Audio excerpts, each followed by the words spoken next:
A lot of people want to be like Elvis Presley. A lot of people want to be like Michael Jordan, Michael Jackson, right? I'm sure that you've seen a ton of people trying to imitate them, but literally they try.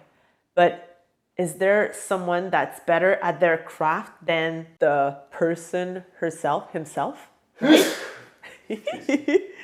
That's so funny. You can keep that. Okay, so who does Elvis Presley better than Elvis Presley, or who does Michael Jordan better than Michael Jordan? Okay, in this video, I will tell you to literally stop being a copycat.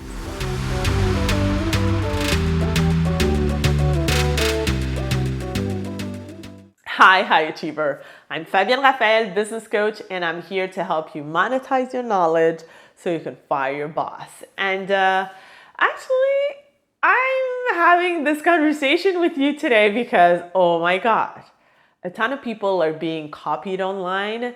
A ton of people are being copycats and they feel okay with it, right? And they actually feel that it's one of the best ways to attract clients to their businesses. And I'll tell you how this is so wrong from beginning to end, okay? First of all, let's say that copying really makes sense, okay? Remember that growing up, right? You always have like role models. You see your parents doing stuff a certain way. You want to be like your mom. You want to be like your dad. You want to be like your best friend. You want to be like that older neighbor that you have and that you're following everywhere because you feel they're like so cool and so hot and all that stuff, right?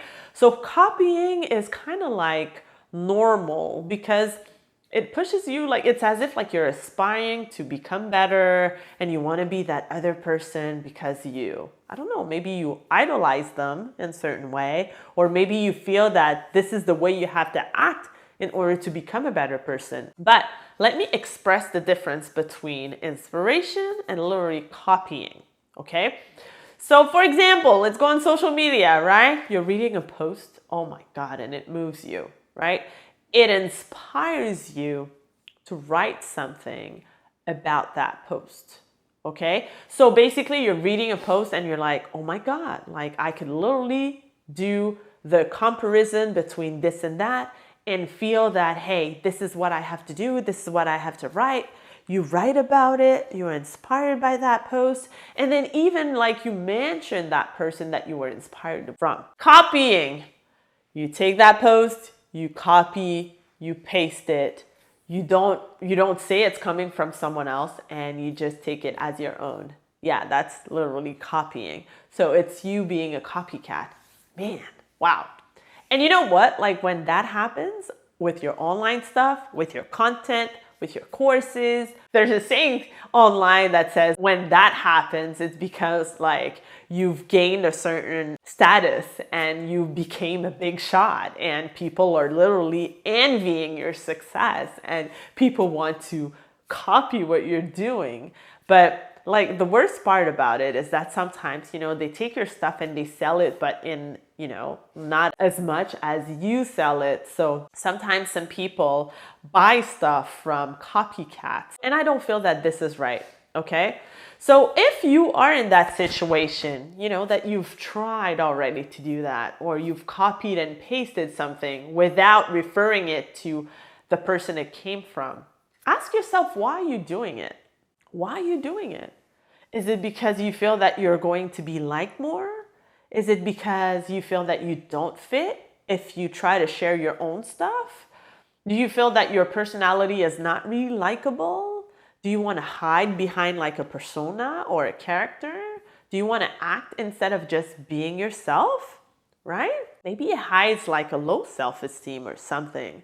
Maybe you're ashamed of yourself. Maybe you just don't want to own who you are and be vulnerable and share that with the world, right? So I can express actually my story. I've been guilty of copycatting, but not copying and pasting literally what people would write. But I would say like how people will express themselves, the energy. So it's as if like when I was writing something or when I was expressing something, I was trying to copy like other people doing it that way too. Eventually, I realized it was a problem with my self-esteem, right? It's as if like I thought that I was not worth it enough to express myself as myself, like I'm doing now. Now I'm fully myself. If you meet me live and you see me now on video, it's literally the same person. There's no difference. But I can remember that at a certain time in my life, what I would look like, let's say on camera or on an interview, and then when people would meet me live, it was like different things.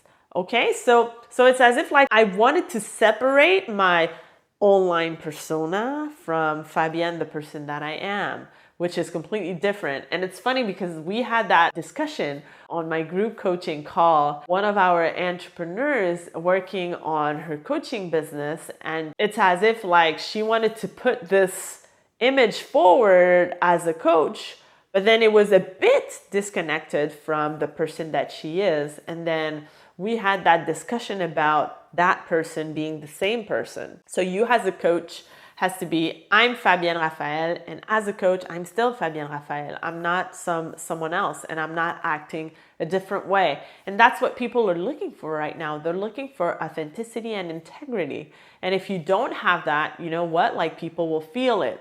So going back to my story and the low self-esteem thing, I guess that this is why at that time, when I was trying to make it this way, things didn't work really well for me because I was, trying to hide behind a certain type of character instead of just owning who I was and being myself and expressing myself. I actually had to go through some life coaching to be able to unlock like these limiting beliefs, the fact that people would want to hear about me and all that stuff. And I remember at like a very specific session when my coach was asking me like, how I would describe myself and all that stuff. And she was going deeper to get like the final answer. And at a certain point, I remember that I said, I am nothing. And when I said that, I remember that I then started laughing because at that point, this is when I clicked. I was like, oh my God. That's why I was so afraid to put myself out there. That's why I was trying to modelize or copying the personality of other people I admired because I felt that I was nothing at the time. So it was not worth it to express that and put that personality in the world, right? So it really clicked for me then. And it's not all that it needed, but let's say it was part of the big work I had to do with myself and to be able to start really expressing myself the way that I express myself with my loved ones, with my family, with my friends, and just being who I am. And I feel completely comfortable with it now, but it was a process. So if you are doing copying, if you are copying and pasting stuff on social media and claim it as your own, if you are trying to model like too much of someone else's personality, if you are trying to bring on like a framework that was created by someone else as your own because you love it so much, ask yourself, why are you doing that? And basically, if you get that answer and you seek out for the right help, believe me, when you go back, do that work and finally uncover the true personality that you have, things will start happening for you and you will attract the right people to your life and also to your business. I love to say, you do you, all right? You do you. You can't do anybody else. And when you do you, you know what happens? Nobody can copy you. They can try to copy you, but they will never be fully you. As I said in my introduction, you could always try to copy Michael Jordan or Michael Jackson or Elvis Presley, but seriously, there's just one Elvis, one MJ, one Michael Jackson, okay? So same thing for you. When you embrace who you are and you decide to express that online everywhere, like when people see you and when people watch your stuff and when people read your posts or they read your book, it has to be the same person that they recognize. And this is where they will really click that you're authentic, you act out of integrity, and that you will probably attract more of your people and people that will stay and stick with you for a long time if you truly help them get these results in your business, okay? So in case you haven't gotten the lesson yet, stop being a copycat. That's it, all right? I'm curious to hear if you've done that, or if you've seen it, or if you've been a victim of it. It happened to me, actually, people copying my stuff. I want to see below in the comments. Let me know what happened to you, and I would be happy to comment and start a conversation on that, because it's fascinating to me. And by the way, sometimes when it does happen to you or to other people, having a conversation with that other person really helps sometimes to rule out a big part of the problem, okay? So with that said, I'll see you in the next video.